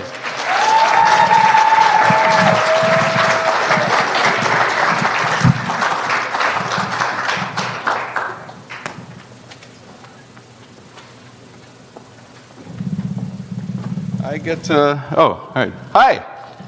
Hello. I'm gonna try to go without notes. I'm just gonna put this weird piece of paper here. Don't worry about it. Very glad I get to follow this super serious thing. I hope you're all excited. Hi. I'm Nate. I just want you to know that I take all aspects of my life as seriously as possible. Next slide. All right. So why am I here? Asia did a pretty good job kind of explaining, but I'm used to be a scientist. I mean, once a scientist, always a scientist. I like evidence. I like proof. I like data. Look at that guy. Look at that guy. So you're like, okay, just a goof in front of a scientific board with a bunch of geology going on. Why am I here? Right there. Look at that. Go Dragons. There's our logo. This was, goodness, 2007, when I was just like so many of you, just in college, trying to do all the college stuff. Time frames, I focused on frames. We're reframing, are we not? Yes, we are. So 2003 to 2009, 6 years. One major, no minors. That's what I did. So I took a year off after college. Year off after high school. I took many years off after college. I took a year off after high school. I sucked at high school. Went to Moorhead, go Spuds. Graduated 2002. Barely graduated. I was smart. I was in all the advanced classes. Do you know how many AP tests I took? 0. Like, I did so little homework, but I was like smart. So when I got to college, kind of weird. You know, not knowing how to do homework, not like, how can anyone write a 5-page paper? Right? That's how I was then. It's a little different now. So, nonlinear timescales. They're awesome. I like to make jokes that like time is a flat circle. Everything's going to happen again. Time is so much more beyond that. There's some physics I can get into. I refuse to do that to you folks. So I believe in nonlinear timescales. It took me 6 years. Do you know who that most affected? Me. This guy right here. I hear a lot of people, they want to graduate early. Cool. Good for you. Hopefully you're going to save some money on loans. Then what? Is my next question. Are you just going to work longer? That's up to you. But yeah, nonlinear timescales, absolutely mind-blowing. Wow. All right, so I graduated. Hooray. Anyways, I got my first degree in geology. Earth is cool. I like the earth. I spent some time working in the oil fields out in western North Dakota. We've all heard about that. Maybe some of us grew up in there. Then I spent like 7 years working in underground gold mines. It's a real thing. Good paying job. Hooray for STEM fields. I met a lot of cool people. My heart wasn't into it. I just got really bored with it. Like, the things I was trying to validate me being there. Like, do we all have one of these? Phone? There's gold wiring in there. You're welcome. All of you. I did that. But I was just getting older. When I hit, 36, some might call it a midlife crisis. I don't plan on dying at 72, but I was around 36, and then I just kept on hearing this little voice. Maybe it was because I was working in mining, and I use a Brunton, which is a fancy compass, but I was starting to listen to my internal compass. Whenever I have words in red, that means they're important. There you go. And I was listening to it, and also thinking back to nonlinear timescales, I said, hey, let's go do Peace Corps. I wanted to go do Peace Corps right when I finished college. Private loans are terrible. I eventually got them paid off. Citibank, screw you guys. They are... Then it got sold to Discovery, then Mohila. I don't know what Mohila... yeah. Anyways, so I'm like, let's go join Peace Corps. I'm 36. I need to go do something. I want to help. This is what my internal compass kept telling me. I want to go help. I was getting tired of making a hole in the ground bigger. Like, cell phones are cool, awesome. I drive a car, there's oil, hooray. But I wanted to help people. So, Peace Corps, I've heard amazing things. It's a 27-month journey.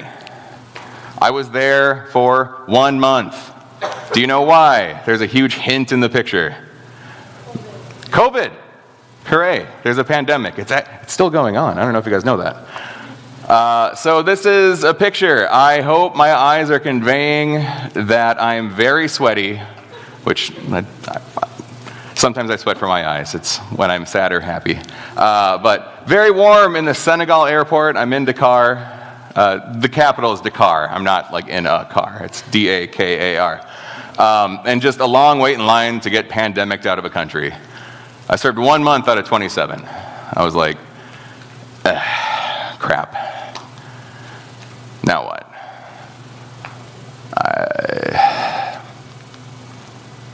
Do I go back to mining? Where my heart's not at? Pays well. They don't build mines in cool places. Like they didn't build a mine right outside San Francisco. It's a great place. I'd love to go back. Do I wallow in self-doubt? Yes, I did. Oh, that's easy. Absolutely accomplished that. Do I say, screw it, let's go try to be funny in Hollywood? Some Peace Corps people are getting in my head, like, you know, like, my buddy wrote one funny tweet, and, like, he writes for a show now. I'm like, I should get Twitter. It inspired me to get Instagram, which I never use. Girlfriend can attest to that. Do I just sell everything, go get a dog, buy a van, and solve mysteries? Has anyone else gone and done the Scooby-Dooby, the Scooby-Doo route? No? I was this close. But I said, okay, we still have an internal compass. It's still in there. I still want to help people. I am very good at nonlinear timescales. I went and did Peace Corps. I am evidence before you today that you are never too old to do a lot of things. What's the joke? Like Colonel Sanders, like he started KFC when he was 72. So I was still, what was this? Between 36 and 37 at this time. Not even 40 yet. So what do? I want to help people. I don't care about time norms. Oh, dragons come home to roost. We're back in school. This is my first day of school photo. I think it's like 17th or 18th grade. I lost track because I went to school for 6 years. Dude, I failed a lot of classes. I don't know if those count. But yeah, I said, hey, let's go help people. My sister's a teacher. I have helped taught in her class. I've taught kids about rocks and minerals. And they absolutely loved it. Whenever you see that light bulb bing, go off above like some kid's head, just boil that down, shoot it in my veins. I will take that all day. It was out. I got it. You're helping people. That's like my compass was like, go to that, find it. And I'm like, all right, I'm going to go be a science teacher. So I returned to the campus that I knew and loved. I eventually got really good at college, like my last 3 years. Do people still watch The Simpsons? Does anyone get this reference? Okay, just making sure. Like this was the Rick and Morty of my day way back when. So there are some things that have changed that I just cannot control, that have just happened. They're just things that I am not in charge of. There are less students here. I believe when I was attending here around like 2008, there were 9,000 students enrolled here, like on campus. Now it's like 4,500, which hurts. It hurts my heart because I want to see more people here. I want the quad to be busy. There used to be so many people out on the quad, and I miss that. So next time you're bored and it's nice out, go set up a hammock. Go read a book. Throw a frisbee. I'm very good at frisbee. I will catch it and throw it back to you. I promise. Did you know you can do school online now? Awful. I can't do it. I've had a few. I need to be in that class. I need to be sitting down. I need to have the expert in front of me teaching me the things I need to know, the things I want to know. So online classes, I can't control that. That is different. Pizza's way better. All right, hear me out. So, I used to eat at Kesey a good amount. I lived on campus and everything. The pizza back then, not great. Now, fantastic. I think it's the crust. If you don't like it now, holy cow, you would have hated it like 20 years ago. Corresponding with that, for some reason, the toilet paper has gotten way worse. And I hear Student Senate is actually bringing something up about that to try to get it better around. Wow, I knew that would be a divisive issue. Okay, pardon me, I'll skip to the next one. It is still easy. This is one thing that is cool that I'm an example of right now. It is still simple and absolutely worth it to get involved on campus. I did it a lot last time. I am doing it right now, telling you about how I did it last time, but this time. So, you're here. Thank you. You're being involved. It's fantastic. Okay.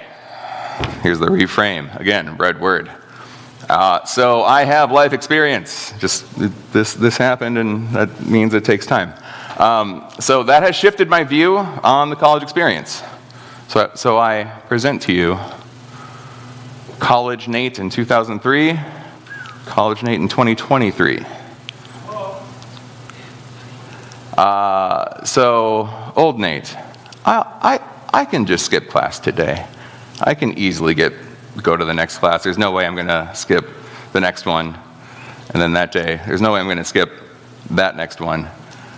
I do not like the term slippery slope. That was my slippery slope. You have a 9 a.m. class, it's just like, yeah, but I have a bed. Current Nate, I don't care. Go to all the classes. I feel horrible if I miss a class. Mentally, and thinking about it financially, that costs me money. Every time I'm not in one of those classes, that's money that I'm missing out on. I also have an asterisk there. If you are sick, you can stay home. It's okay.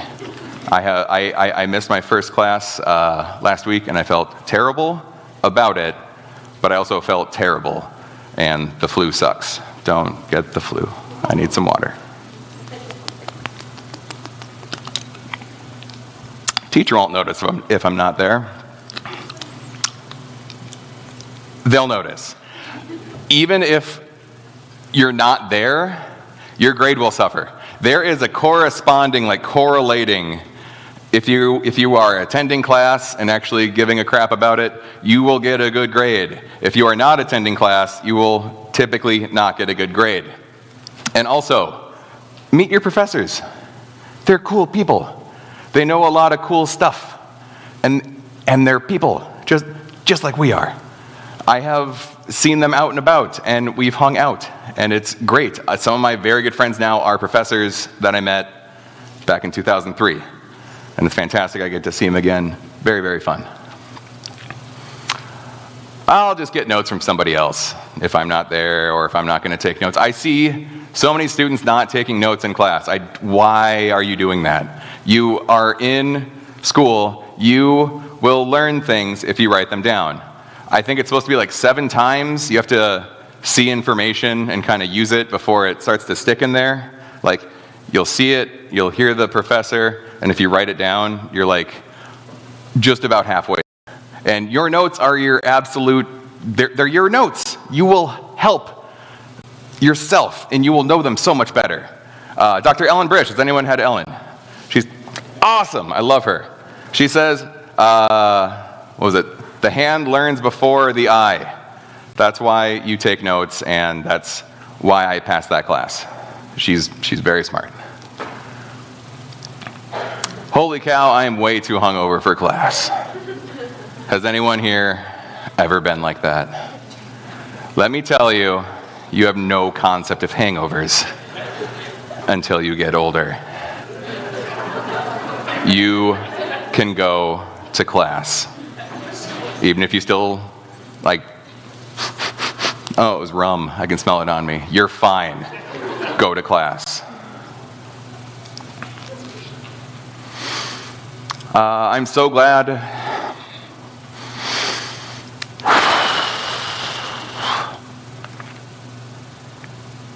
this was the hard part. I'm so glad I'm meeting all these cool new people. I had a fun time my first time in college. These are the people you're going to remember. I've been in weddings.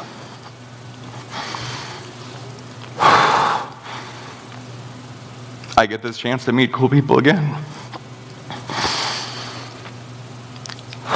Do not waste that opportunity. This is where you make your lifelong friends. And I'm very fortunate to have the opportunity to do it again.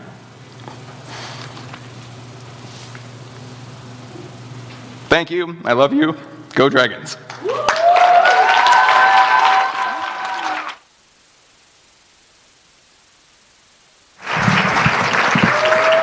Nate, man, that's an awesome story. Like 20 years later, you're talking about it now. And you know what? To your point, yeah, y'all. Okay, look, I turned 46 last week. Yeah, I know, right? Crazy.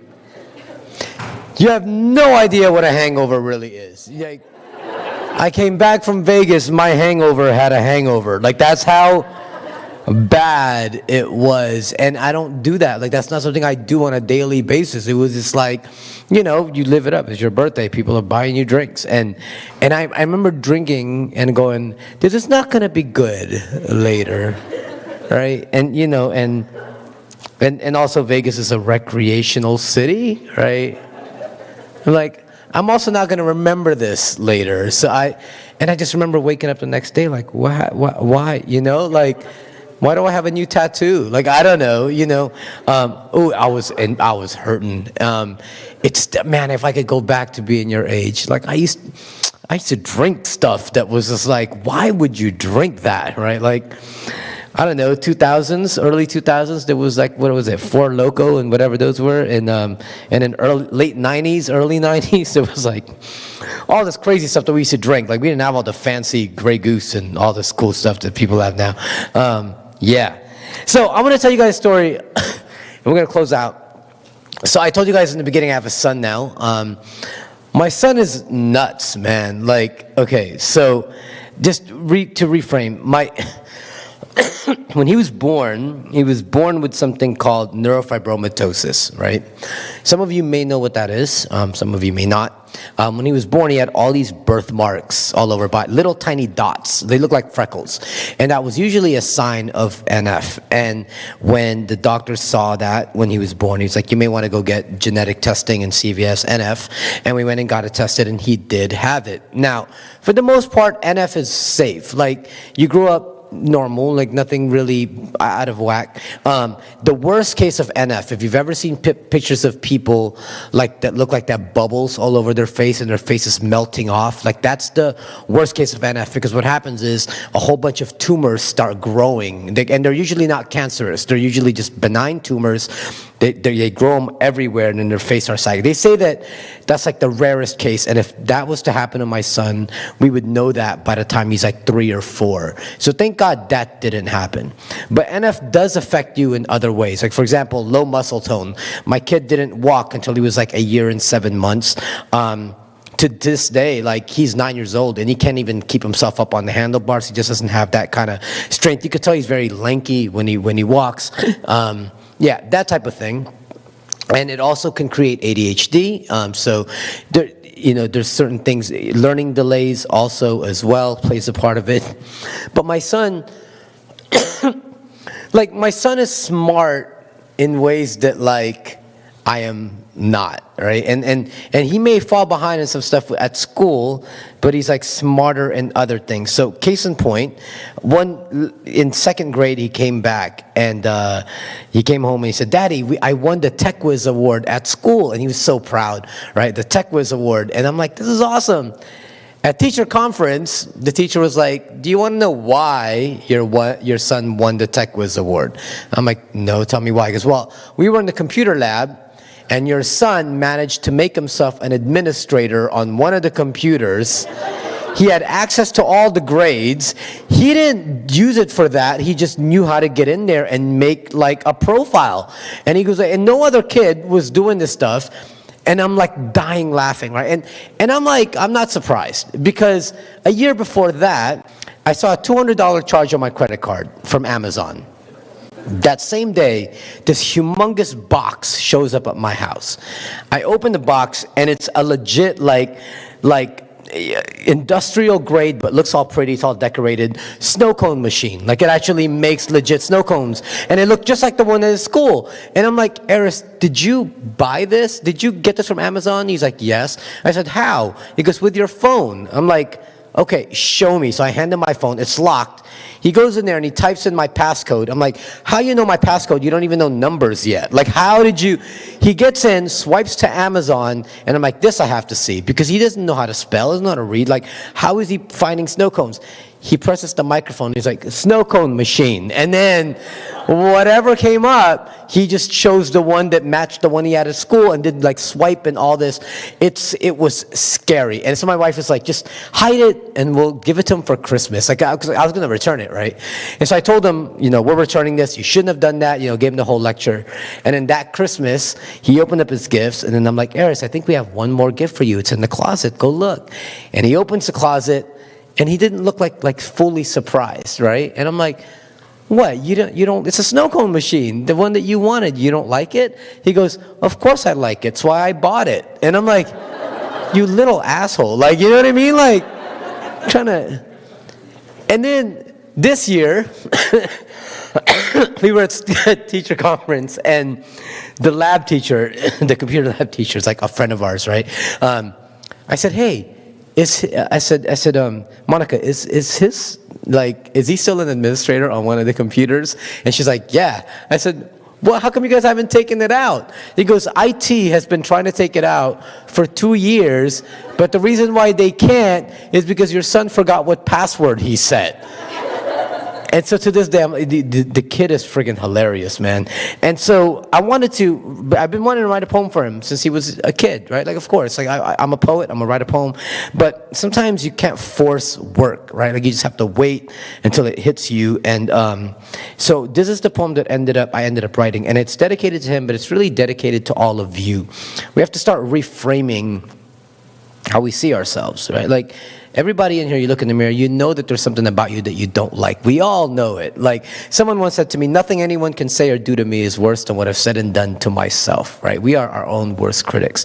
But if you reframe the way you think, and there's nobody else like you. We live in a world right now where it's like FOMO, and you got to look like this and live like that, and all that's BS, right? Like, there can only be one you, and so be you, and be you and accept that, all your flaws, as you know, all the beauty about you, but also all your flaws, because that's what makes you who you are. Like no one else in the history will ever be you, right? So this is the poem. This is my favorite poem. I like to close out with this. Yeah, and it's for my son, but again, it's for you. Every year, there are roughly 130 million babies and 150 billion stars born in the entire known universe. In a span of 9 years, my wife and I had 3 known miscarriages. All that to say, we spent a lot of time floating in the empty void of space, wondering why the numbers never stacked in our favor.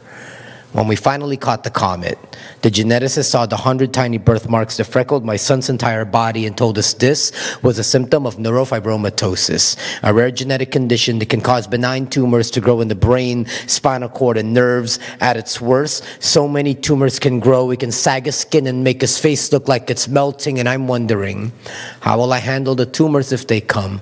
If I can't even stand to look at the birthmarks that are already there. Fast forward 4 years. It's his first day of school, and he's throwing a tantrum because I'm making him wear a hoodie in this 90-degree weather, but I can't tell him I'm trying to hide the spots. It's just I know too well people's tendency to be cruel, how they like to chop down trees just to make more handles to mount their axe, and I won't let him get whittled down by sharp tongues like that, watching them take from him and turn him into something that he's not, until he slowly becomes the weapon that's turning on himself. I know too well that kind of self-hate, and right now I'm just doing my best to control the fate of what's meant to become of my son, so please, just put this hoodie on, because you can't yet see your birthmarks for what they truly are. But just then, while standing there naked, he held up his arms and said, "Daddy, they look like stars." Then pointing to the biggest one on his ribs, he said, "Daddy, this one looks like a spaceship. So forgive me for failing to compose myself when he started making up stories of the spaceship flying through the galaxy that is his body. Have I forgotten how much energy it takes to create a planet? Have I forgotten about the black hole that can suck the life out of an empty womb? Have I forgotten about the empty space that was left behind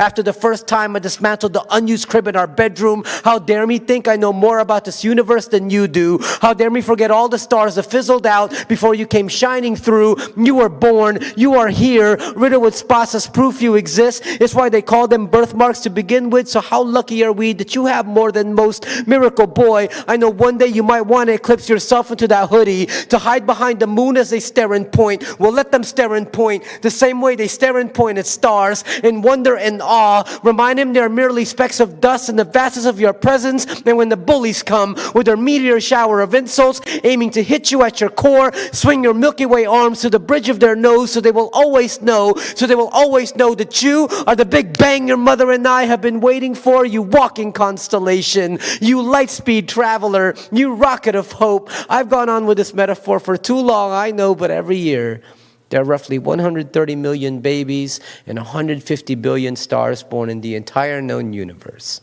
All that to say, no matter how worse your condition becomes, we will always love you until infinity.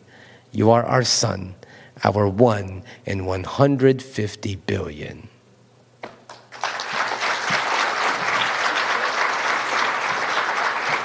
So, I hope you guys had an amazing time tonight sharing space. You know, I'm so glad for what COVID taught us a lot. And, this is one of my very first shows where I get to do live in a long time. As an artist, we were doing a lot of virtual gigs, and I didn't like it. I didn't get to be in front of you and feel your energy. And tonight, I may never see you again, right? Although I hope you keep in touch. I'm on Instagram at The Asia Project. Just look for The Asia Project. Follow me on there. I would love to talk to you, and all that stuff. I'm not on TikTok. I am too old to be doing TikToks, you guys. All right, but I am on Instagram. I love Instagram, and I know how you guys feel. Like you young people think Facebook is for old people, so I won't even bring you there. I do have a website, theasiaproject.com. That's the Asia Project, not the Asian Project. If you go to theasianproject.com, it's a website that sells bowls and noodles. I am not kidding. I just don't want you to go on there like, oh, that's his hustle. No, that is not. Not me.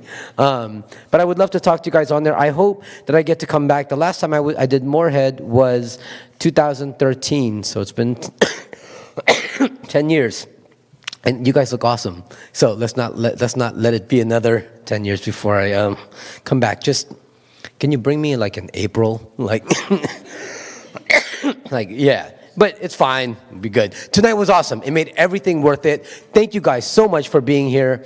Look, it's not easy to get up here and like give a talk in front of everyone, and you guys were awesome, and you guys were so welcoming, and even to me personally, like feeling your energy up here on stage, I'm sure you made it very easy for those of people who came up here who were nervous. Thank you guys so much. I just wanted to give a big thank you to our Speak Up planning team that includes Jordan Brett, John Dvorak, Kathleen Hoggard, Lauren Werscher, and Annie Wood. I also want to shout out the CMU staff and the Dragon Entertainment Group for helping make this event happen, to SOEIT for their audio and tech support, and also thanks to the Go team for their help with live streaming this event. Finally, one last thank you to the audience, for all of you for being here, whether virtually or whether here in person. Take these ideas to heart. Start to think about all the ways that you could reframe something in your own life. My name is Asia Sampson. I've been your host. Thank you guys so much for coming out. God bless y'all. Good night.